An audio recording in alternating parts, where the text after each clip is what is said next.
কোন দিকে মাথা রেখে যদি আমরা শয়ন করি বা নিদ্রা যাই, তাহলে আমাদের বিভিন্ন রোগে আক্রান্ত হতে পারি এবং বিভিন্ন শারীরিক এবং পারিবারিক সমস্যায় জর্জরিত হতে পারি। শুধু তাই নয়, আমাদের কোন দিকে ঘুমালে মৃত্যু অবশ্যম্ভাবী সে নিয়ে আমরা আজকে আলোকপাত করব।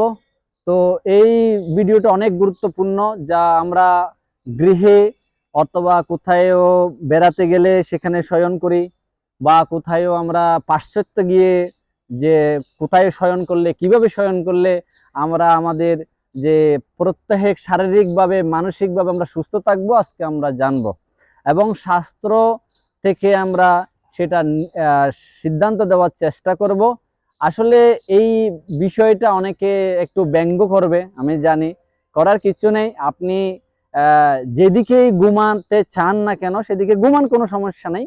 কিন্তু শাস্ত্র অনুসারে যদি শয়ন করুন, বা শাস্ত্র অনুসারে যদি শয়ন করতে চান, তাহলে আমাদের চিন্তা করতে হবে কি ধরনের ঘুমালে শাস্ত্রে কি বলে সেটা মানসিকভাবে আমরা সেটা প্রশান্তি পাই কিনা। আপনারা অবশ্যই সেটা চেষ্টা করবেন।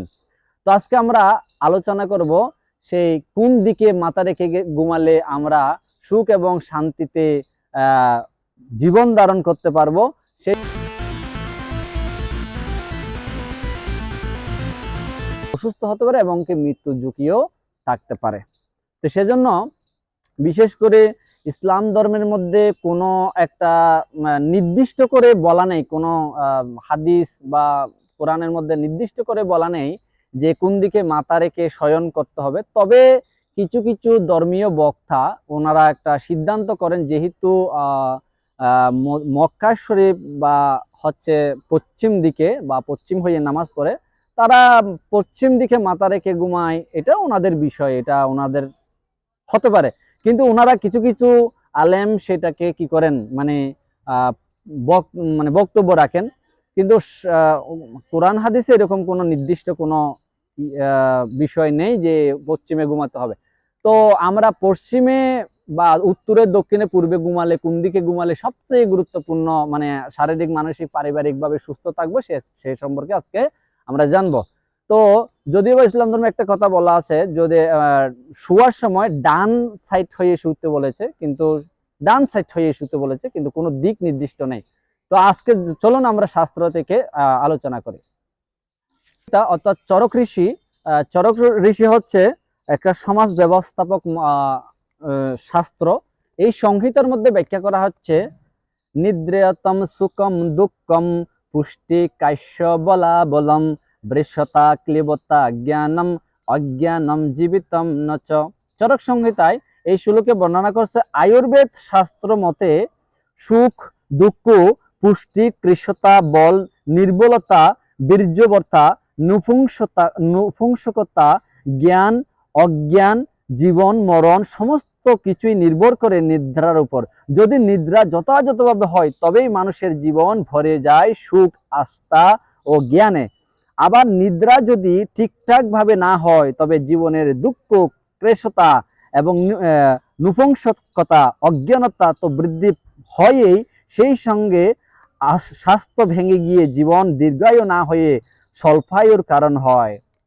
তো এখানে এই শাস্ত্রের মধ্যে বর্ণনা করা হচ্ছে যে যদি হঠাৎ করে কারো ঘুম কম হয়, দেখবেন সেদিন যে সমস্যাগুলি দেখা যায়, কেউ যদি চাকরিতে যায় তার দেখবেন ঘুম ঘুম ভাব পাচ্ছে, আর কেউ যদি সে স্কুলে যাক, চাকরিতে, ব্যবসায়, যেখানে যাক, তার কেউ ঘুম ঘুম পাচ্ছে। তারপরে তার অলসতা দেখা যাবে।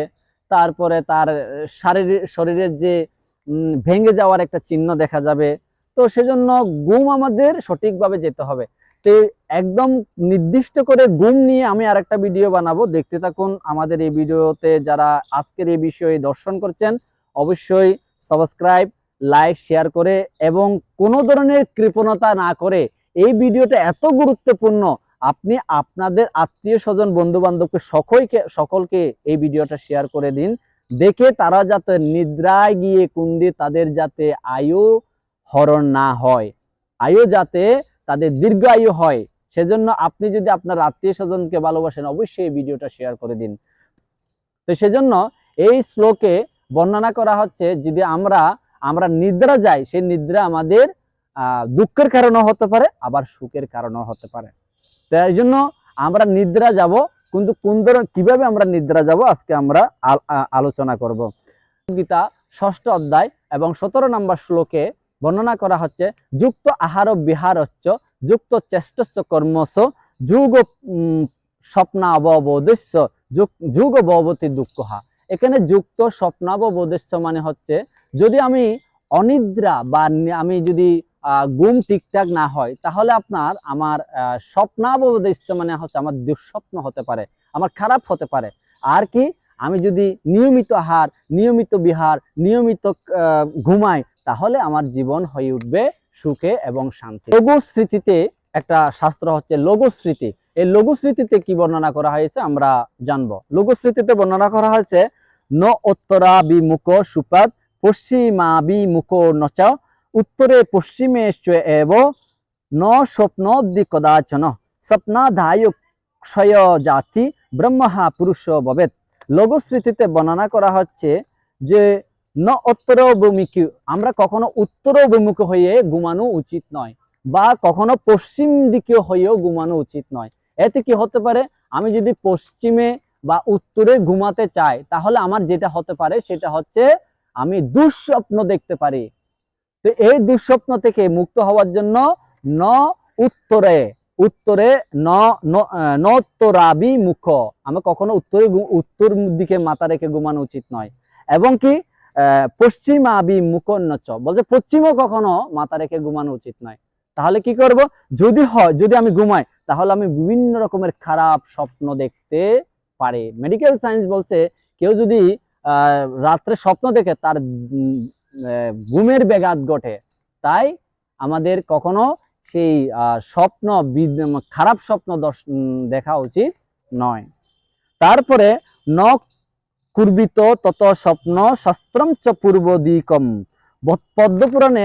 পদ্মপুরাণে সৃষ্টিকাণ্ডে বর্ণনা করা হচ্ছে, ন কুর্বিত তত স্বপ্ন, বলছে যদি কেউ পূর্ব দিকে ঘুমায়, তাহলে তার কখনো স্বপ্নে দেখে না বা দুঃস্বপ্ন দেখে না। এরপরে বলছে, এবং দক্ষিণ এর বিপরীত দিকে ঘুমায়, তাহলে তার যেটা হতে পারে, বিষ্ণু পুরাণে বর্ণনা করা হচ্ছে, তার বিভিন্ন ধরনের রোগের দ্বারা আক্রান্ত হতে পারে। প্রাচ্ছম দিশি সরস শস্ত্রম জাম্যায় মত বা নৃপু সদৈব শপথ পুংস বিপরীতম তুরুগোদমম। বলছে পশ্চিম এবং পূর্ব এবং উত্তরমুখীর বিপরীত দিকে যদি, অর্থাৎ পশ্চিম এবং উত্তরে যদি আমি ঘুমাই, পশ্চিম আর উত্তরে যদি আমি ঘুমাই, তাহলে আমার বিভিন্ন রোগাদির দ্বারা আক্রান্ত হতে পারে। এটা বিষ্ণু পুরাণে বর্ণনা করা হয়েছে। এরপরে আরো বর্ণনা করা হয়েছে, প্রাকশির শয়নে বিদ্যা ধন মায়ুশ্চ দক্ষিণে পশ্চিমে প্রবলা চিন্তা হানি মৃত্যুর উত্তরে। বলছেন যে পূর্ব দিকে মাথা রেখে শয়নে আমাদের বিদ্যা প্রাপ্তি ঘটে। যদি আমি পূর্ব দিকে মাথা রেখে ঘুমাই, তাহলে আমার পারমার্থিক বিদ্যা এবং জাগতিক বিদ্যা, একাডেমিক যে বিদ্যা, সেটা আমি লাভ করতে পারি যদি আমি পূর্ব দিকে ঘুমাই। দক্ষিণ দিকে যদি আমি মাথা রেখে ঘুমাই, তাহলে আমার ধন প্রাপ্ত হবে। ধন মানে কেউ যদি ধন লাভ করতে চায়, দক্ষিণ দিকে ঘুমাতে পারেন। এবং পশ্চিম দিকে মাথা রাখলে মানুষ অযথা চিন্তান্বিত হয়ে পড়ে, ডিপ্রেশন, যদি কেউ পশ্চিম দিকে মাথা রেখে ঘুমায়। এখন পশ্চিম দিকে যারা মাথায় রেখে ঘুমায়, আমি তাদেরকে বলবো না তুমি পূর্ব দিকে ঘুমাও, বা বর্ণনা করা হচ্ছে যে পশ্চিম দিকে মাথা রাখলে তার মানসিক অযথা চিন্তা, অযথা ডিপ্রেশনের কারণে তার হার্ট অ্যাটাক থেকে নিয়ে বিভিন্ন রকমের স্বাস্থ্য হানি হতে পারে। উত্তরে মাথা রেখে ঘুমালে শারীরিক ক্ষতি এবং হ্রাস হতে পারে। যদি উত্তরের দিকে আমরা মাথা রেখে ঘুমাই, শারীরিক কি হতে পারে, হ্রাস হতে পারে।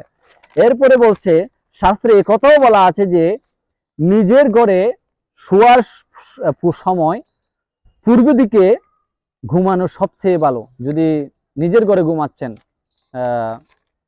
আপনি নিজের ঘরে ঘুমাচ্ছেন, পূর্ব দিকে মাথা রেখে ঘুমান। কিন্তু কখনো কখনো যারা বিবাহ করেছে, তাদের জন্য একটু সংকীর্ণ করেছে। শাস্ত্রে বর্ণনা হয়েছে, যদি শ্বশুর বাড়িতে যায়, তাহলে সে শ্বশুর বাড়িতে থাকাকালীন সে দক্ষিণ দিকে মাথা রেখে ঘুমালে ভালো। আর যারা বিদেশে যাবে, মানে বিদেশ যাত্রা করবে তারা তারা মাথা রেখে ঘুমানো উচিত। উত্তরে মাথা দিয়ে শয়নে, উত্তরে যদি নিজের বাড়ি এবং শ্বশুর বাড়ি যে উত্তরমুখী যদি ঘুমায়, তাহলে তার কি হবে? মৃত্যু অবসম্ভাবী। শুধু তাই নয়, উত্তর দিকে সব সময় পরিত্যাগ করা উচিত। তা বিবাহ করেছেন গৃহস্থদের জন্য একটি নির্দিষ্ট বিষয় শাস্ত্রে নির্দেশ দেওয়া হয়েছে। সেটা হচ্ছে, গৃহস্থদের আরেকটি কথা মনে রাখতে হবে যে রান্নাঘর বা অন্ন পাক করে বা অন্ন ভাণ্ডার, যেখানে আপনি অন্ন রান্না করার দ্রব্যাদি রেখেছেন, সেখানে আপনি এর উপরে বা রান্নাঘরের উপরে কখনো শয়ন করা উচিত নয়। তারপরে যেখানে গোশালা অর্থাৎ গাভী পালন করেন, এই গাভী পালনের উপরে কখনো শয়ন করবেন না। গুরুস্থান মানে হচ্ছে যিনি গুরুদেব বা টিচার আপনার গৃহে বা যেখানে গুরু গৃহে গিয়েছেন তার গৃহে বা মন্দির বা কোনো একটা মন্দির মসজিদ, এর উপরে শয়ন করা উচিত নয়। তারপরে মরণাপন্ন ব্যক্তি যিনি মৃত্যুবরণ করবেন, তার মাথা সবসময় উত্তরমুখী হয়ে রাখুন। আর যখন দেহত্যাগ করবেন তখন তাকে দক্ষিণ দিকে মাথা রেখে দিন। এই জন্য আমাদের উচিত এই যে উত্তরমুখী হয়ে না ঘুমিয়ে আমরা পূর্ব দিকে বা দক্ষিণ দিকে ঘুমাতে পারি। তো কিছু কিছু প্রশ্ন আসছে যে তাহলে আপনি বলেছেন যে যিনি মরণাপন্ন ব্যক্তি তিনি উত্তরমুখী হয়ে তার মাথাটা রাখতে, আর যিনি দেহত্যাগ করেছেন তার মাথা দক্ষিণ দিকে রাখার জন্য। বিভিন্ন জাতিতে বিভিন্ন রকমের ভেদ থাকতে পারে, কিন্তু এটা হচ্ছে শাস্ত্রের সিদ্ধান্ত যে উত্তরমুখী হয়ে রাখা উচিত, সেটা হচ্ছে মরণাপন্ন ব্যক্তির, আর দক্ষিণ দিকে রাখানো উচিত হচ্ছে মৃত ব্যক্তির। তো প্রশ্ন আসছে যে যিনি মৃত্যুবরণ করেছেন তখন তার সমাধি কিভাবে কোন দিকে দিয়ে মাথা রাখা হবে? সমাধি যারা করা হবে তার মাথা উপরের দিকে থাকবে, পুরো একদম সোজা হয়ে থাকবে। কিছু কিছু ক্ষেত্রে শয়ন করে যারা যোগী রয়েছে, যারা নাথ রয়েছে, তারা বসায় দেয়। কিছু কিছু ক্ষেত্রে দেখা যাচ্ছে শুয়ে খবর দেওয়া হয়। যার যার ধর্মে যেভাবে আছে সেভাবে করতে পারে। হরে কৃষ্ণ। তো শাস্ত্রের সিদ্ধান্ত আমরা এবং সামাজিক সিদ্ধান্ত, এটা আমাদের উচিত এই শাস্ত্রের সিদ্ধান্ত মেনে কোন দিকে মাথা রেখে ঘুমাবো। আপনি রেস্টুরেন্টে যান বা কোনো একটা জায়গায় ঘুরতে যান, যেখানে যাবেন আপনার মোবাইল আছে, কাউকে দিক নির্দেশনার জন্য কাউকে জিজ্ঞাসা করুন, মোবাইলে দেখুন গুগলে, তাহলে পূর্ব আর উত্তরমুখী। 1 ঘন্টাও ঘুমানো উচিত নয়, 1 ঘন্টা কেন 1 সেকেন্ডও ঘুমানো উচিত নয়। তাই আমি বলবো হরে কৃষ্ণ। এই ভিডিওটা অবশ্যই ভালো লাগলে শেয়ার এবং সাবস্ক্রাইব করবেন, লাইক করতে ভুলবেন না। হরে কৃষ্ণ।